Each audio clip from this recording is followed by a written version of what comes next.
আনন্দ পেয়েছো?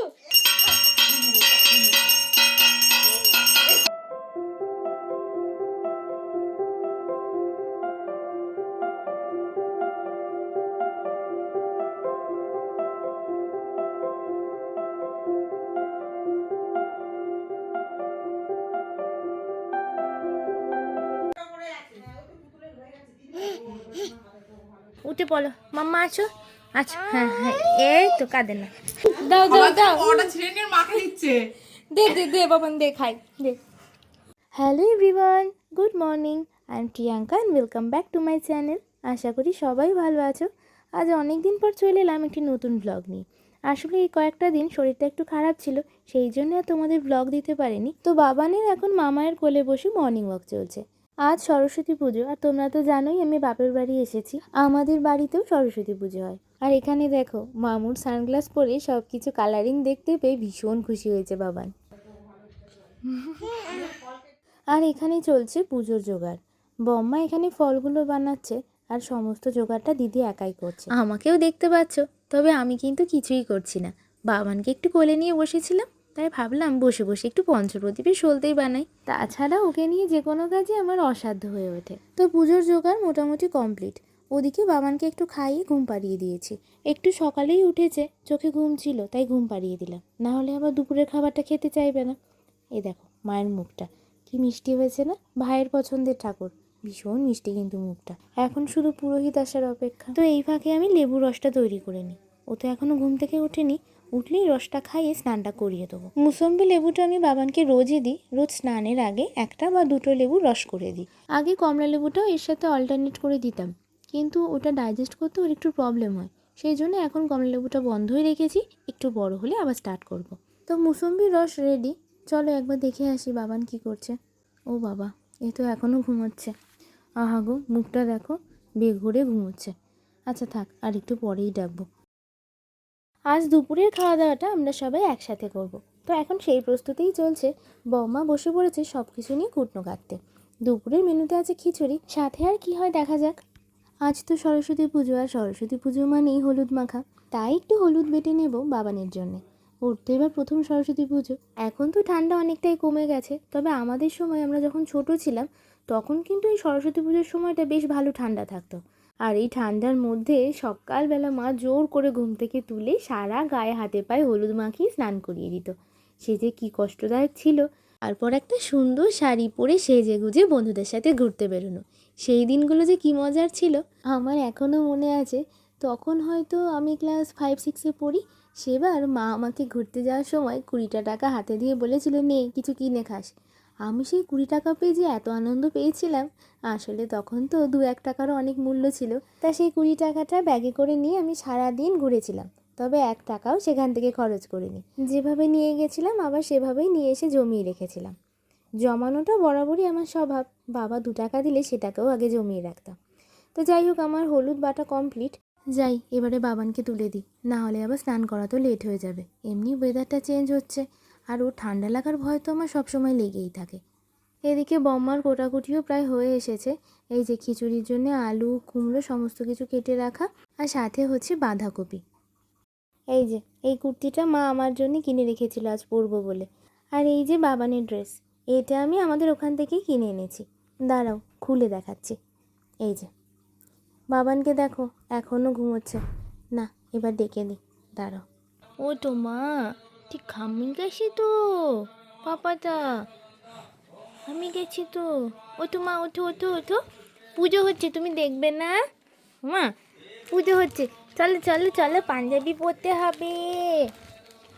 হ্যাঁ উঠে পড়ো উঠে পড়ো, মাম্মা আসো। আচ্ছা হ্যাঁ হ্যাঁ, এই তো কাঁদে না। এবারে অঞ্জলি দেওয়ার পালা, তাই বসে পড়েছে অঞ্জলি দিতে। তবে বাবান কিন্তু আমার কোলেই রয়েছে। আনন্দ পেয়েছো? পুজো তো হলো শেষ, আর এদিকে বাবানের অবস্থা দেখো। হাতের এই ব্রেসলেটটা দেখে কি যে আনন্দ পেয়েছে। খুলবো খুলবো মামা? তুমি বলো তুমি বলো। আমাকে পরিয়ে দাও, মামাকে পরিয়ে দাও, পরিয়ে দাও মামা।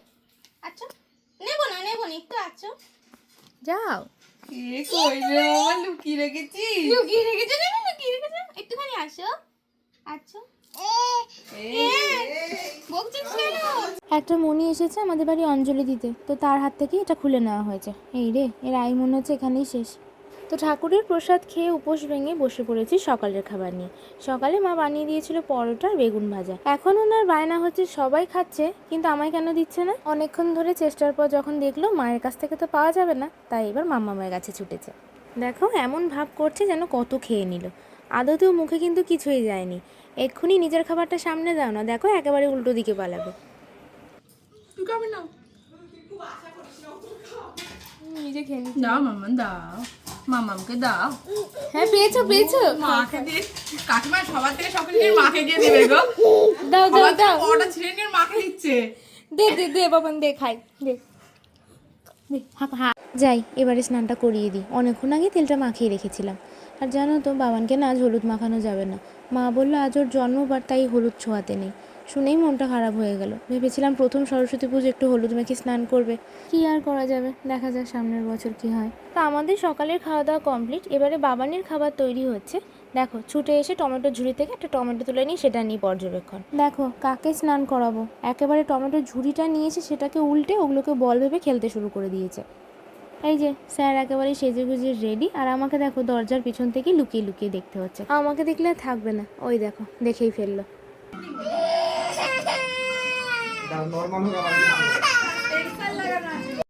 আমরা এখন টোটোতে বসে মামামের জন্য অপেক্ষা করছি। এখন যাব ঠাকুর দেখতে। না দূরে কোথাও যাব না, ওই পাড়াতেই পুজো হয়েছে, সেটাই ভাবলাম একটু ঘুরে দেখে আসি। ওই দেখো ওই দেখো মামু, ওই দেখো মামু।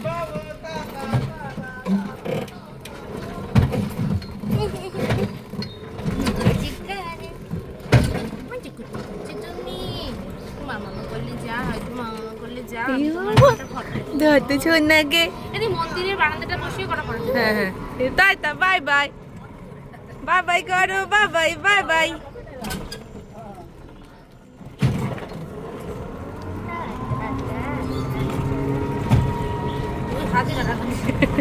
এই ধরতো মামাকে, এই ধরতো মামাকে, সরে যা। বাই বাই মামা, বাই বাই।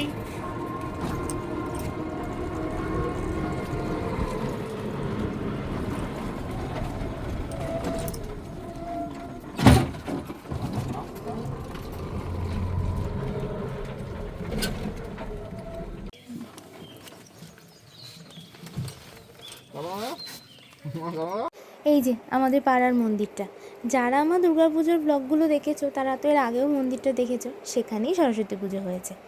আর এদিকে বাবানকে দেখো, এসেই একেবারে দোলনায় উঠে দোল খেতে শুরু করে দিয়েছে। জানো তো এবার এসে দেখলাম এই স্টেজটা নতুন করেছে, এটা কিন্তু ছিল না। যাক একদিকে ভালো হয়েছে, প্রতিবার পুজোতেই তো সাংস্কৃতিক অনুষ্ঠান হয়, তাই একেবারেই বেশ ভালোভাবে করে নিয়েছে। দাঁড়াও গেটটা খুলে ভেতরে ঢুকে বসি। আসলে সকালেই তো পুজো হয়ে গেছে, সেই জন্য গেটটা আটকেই রেখেছে। সকালে যখন পুজো হচ্ছিল তখন ভাইয়ের সাথে বাবান একবার এসেছিল, শুনলাম নাকি ভীষণ কেঁদেছে। আসলে সবাই তখন অচেনা ছিল, তাই জন্য কাঁদছিল। এখন দেখি কি করে।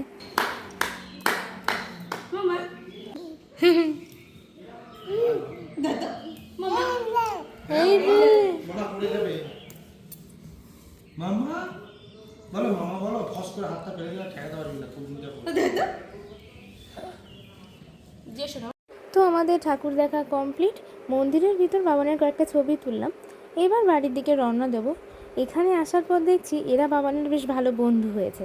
যখনই এদেরকে রাস্তায় দেখছে নেমে এদের সাথে খেলতে চেষ্টা করছে।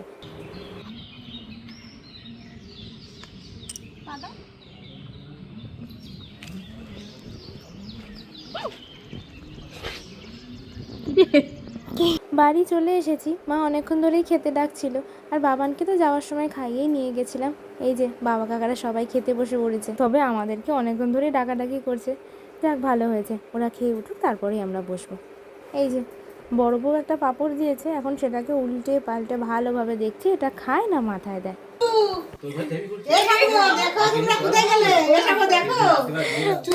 বাবা কি সুন্দর লাগছে, আয় আয় এখানে আয়।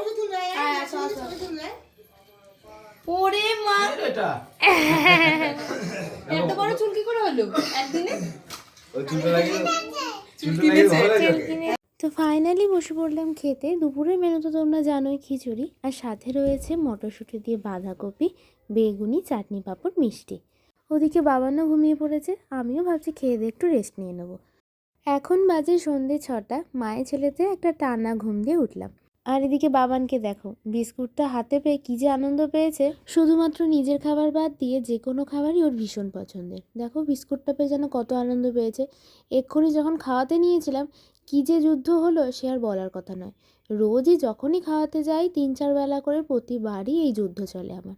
আর কি, এভাবেই কেটে যাচ্ছে দিনগুলো। তো যাই হোক, আজকের দিনটা এভাবেই কাটালাম। ভিডিওটা আজকের মতো এখানেই শেষ করি। সবাই ভালো থেকো, সুস্থ থেকো। আর ভিডিওটা ভালো লেগে থাকলে অবশ্যই লাইক, কমেন্ট, শেয়ার এবং সাবস্ক্রাইব করতে একদম ভুলো না। দেখা হচ্ছে নতুন কোনো ভিডিও নিয়ে। ততক্ষণের জন্য সাথে থাকো। দেখে